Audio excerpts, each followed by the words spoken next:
क्या आपने भी बचपन से अपने घर में ये डायलॉग सुना है? उतनी ही पाँव पसारो जितनी लंबी चादर हो। या फिर जब भी पैसे की बात आती है तो मम्मी पापा बोलते हैं, पैसा क्या पेड़ पर उगता है? हमारे इंडियन मिडिल क्लास में ना बचपन से ही पैसों को लेकर एक अजीब सा डर और स्केरिटी यानी कमी का माइंडसेट बैठाया जाता है। सही बोल रहा हूँ ना? कॉलेज में हैं तो लगता है बस कैसे भी एक डिग्री मिल जाए, 25 से 30 हज़ार की नौकरी लग जाए, लाइफ सेट है। और घरों में डिस्कशन सिर्फ एक ही चीज़ पर होता है, पैसा बचाना कैसे है। कभी इस चीज़ पर डिस्कशन नहीं होता कि पैसा बढ़ाना कैसे है।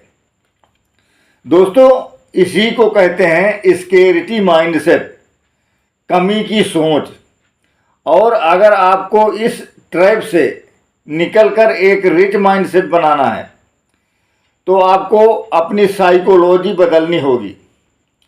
आज के वीडियो में बिना किसी फालतू ज्ञान के 5 सबसे प्रैक्टिकल और सिंपल स्टेप्स में बात करेंगे कि एक इंडियन स्टूडेंट और मिडिल क्लास फैमिली अपना रिच माइंडसेट कैसे बिल्ड कर सकती है। वीडियो के आखिर में एक ऐसी चेकलिस्ट दूंगा जो आपकी फैमिली को हर मुसीबत से बचाएगी, तो एंड तक जरूर देखना। चलिए शुरू करते हैं। पहला स्टेप है shifting from saving to investing. हमारे घरों में क्या सिखाया जाता है? पैसे को बैंक अकाउंट में रखो, सेफ रहेगा, या फिर एफडी करा लो। गोल्ड और एफडी बुरा नहीं है, लेकिन ध्यान से सुनिए, अगर इन्फ्लेशन यानी महंगाई 6% से बढ़ रही है और आपका बैंक आपको 3% इंटरेस्ट दे रहा है तो आप अमीर नहीं हो रहे हैं, आप हर साल चुपके से गरीब हो रहे हैं। चलो इसको एक सिंपल तरीके से समझते हैं। साल 2010 में 10 रुपए की एक मैगी मिलती थी। आज वही मैगी 14 से 15 रुपए की मिलती है। मैगी की क्वालिटी वही है, पर पैसे की ताकत कम हो गई। इसीलिए अगर आपका पैसा सिर्फ बैंक में पड़ा रहा तो उसकी ताकत इस मैगी की तरह हर साल कम होती चली जाएगी। यदि आप अभी पढ़ाई कर रहे हैं तो मेरी आपके लिए एक छोटी सी एडवाइस है। अगर आपको 1000 रुपये पॉकेट मनी मिलते हैं तो 200 रुपये बचाकर पार्टी करने से अच्छा है उसे म्यूचुअल फंड में SIP के जरिए इन्वेस्ट करना सीखिए। आजकल 100 रुपये से भी इन्वेस्टमेंट शुरू हो जाती है। ये ऐसे ही है जैसे हर महीने एक छोटा सा पौधा लगाना, जो आगे चलकर आपको बड़ा पेड़ बनकर कंपाउंड इंटरेस्ट का फल देगा। और अगर आप फैमिली वाले हैं तो आपसे केवल यह कहना चाहूँगा कि सोना यानी गोल्ड लॉकर में रखकर छोड़ने के बजाय सॉवरेन गोल्ड बॉन्ड, SGB या गोल्ड ETF के बारे में सोचिए, जहां सोने के दाम के साथ साथ आपको हर साल एक्स्ट्रा इंटरेस्ट भी मिलता है। रिच माइंडसेट वाले लोग पैसे को सुलाते नहीं हैं, पैसे से काम करवाते हैं। दूसरा बड़ा पॉइंट है कर्ज का डर और दिखावा। इंडियन साइकोलॉजी में कर्ज को एक पाप समझा जाता है। कर्ज मुक्त जीवन सबसे बड़ा सुख। यह बात कुछ हद तक सही भी है, लेकिन आधी सही है। रिच माइंडसेट वाले लोग 2 तरह के कर्ज को समझते हैं, गुड डेट और बैड डेट। बैड डेट का मतलब दिखावा। नवरात्रि, दिवाली या अमेजन फ्लिपकार्ट की सेल आई नहीं कि हम नो कॉस्ट ईएमआई पर 1 लाख का आईफोन या बड़ी कार ले लेते हैं। क्यों? क्योंकि पड़ोसी शर्मा जी के घर में नया सोफ़ा आया है तो हमारे घर का सोफ़ा हमें ख़राब दिखने लगता है। सिर्फ दोस्तों को दिखाने के लिए लोन लेकर चीज़ें खरीदना आपको हमेशा मिडिल क्लास ही रखेगा। गुड डेट मतलब ग्रोथ। अगर आप एजुकेशन लोन ले रहे हैं, कोई ऐसी स्किल सीखने के लिए आपकी इनकम को डबल कर दे, या बिजनेस बढ़ाने के लिए लोन ले रहे हैं, तो वह सही है क्योंकि वह पैसा आपको कमा कर देगा। 1 मिनट रुकिए, सच सच बताओ, आप में से कितने लोगों ने कभी ना कभी सिर्फ दिखावे के लिए या बिना सोचे समझे नो कॉस्ट ईएमआई पर फ़ोन या कपड़े खरीदे हैं? शर्म मत करो, अभी वीडियो को पॉज करो और नीचे कमेंट में मी लिखो। आज गलती मानोगे तो कल रिच माइंडसेट बनेगा। रिच माइंडसेट का एक सिंपल रूल याद रखो। अगर आप किसी चीज़ को 2 बार कैश में नहीं खरीद सकते तो आप उसे अफोर्ड नहीं कर सकते। ईएमआई के चक्कर में फंसना बंद करो। हमें लगता है कि अमीर लोग सिर्फ बड़ी कार और महंगे कपड़े पहनते हैं। यह इस आइसबर्ग की तरह है, हमें सिर्फ ऊपर की टिप यानी उसका खर्चा दिखाई देता है।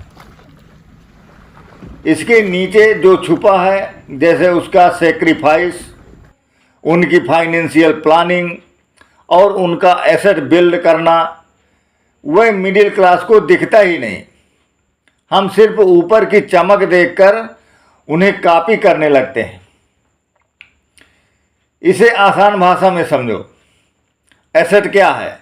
जो आपकी जेब में पैसा डाले, जैसे शेयर्स, म्यूचुअल फंड्स या कोई ऐसी प्रॉपर्टी जहां से रेंट आए।